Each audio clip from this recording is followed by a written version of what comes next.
زار النبي صلى الله عليه وسلم رجلا من المسلمين قد مرض مرضا شديدا، فسأله: هل كنت تدعو الله بشيء؟ فقال: كنت أقول: اللهم ما كنت معاقبي به في الآخرة فعجله لي في الدنيا. قال: سبحان الله لا تطيقه، هلا قلت: اللهم آتنا في الدنيا حسنة وفي الآخرة حسنة وقنا عذاب النار. وقيل أن يوسف عليه السلام لما طال عليه الوقت في السجن قال: رب جعلتني في السجن طويلا، فقال الله: أنت سألت السجن فأعطيناك، ولو سألت العافية لعافيناك. وقد ورد في القرآن على لسان يوسف عليه السلام قال: رب السجن أحب إلي مما يدعونني إليه. تذكر كم مرة قلت جملة مشابهة. قال الإمام الماوردي: القدر موكل بالمنطق، راقبوا كلماتكم وراقبوا ما تقوله ألسنتكم، فما تقوله تتلقاه نفسك، لذا اختار أحسن ما تطلبه من الله والحقه بدنيا وآخرة. في حكاية يرويها الشيخ علي الطنطاوي يقول الشيخ: كنت قاضيا في الشام، وحدث أن كنا مجموعة نمضي المساء عند أحد الأصدقاء، فشعرت بضيق نفس واختناق شديد، فاستأذنت أصدقائي للرحيل، فأصروا أن أتم السهرة معهم، ولكنني لم أستطع، وقلت لهم: أريد أن أتمشى لأستنشق هواء نقيا.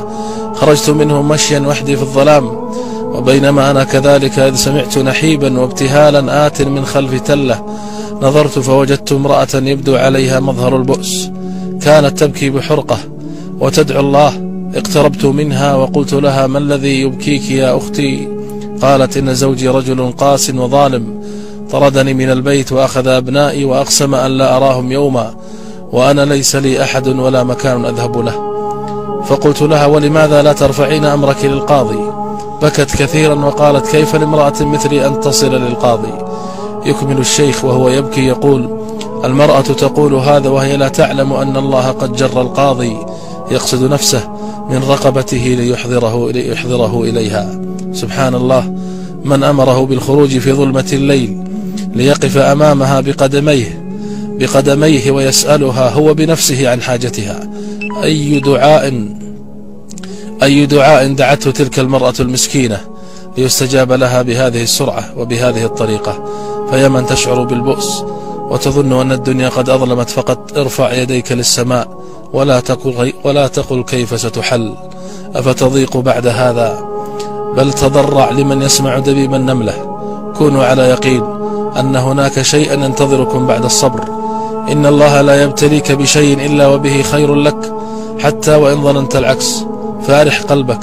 لولا البلاء لكان يوسف مدللا في حضن أبيه، ولكنه مع البلاء صار عزيز مصر.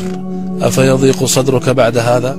كونوا على يقين أن هناك شيئا ينتظركم بعد الصبر ليبهركم فينسيكم مرارة الألم.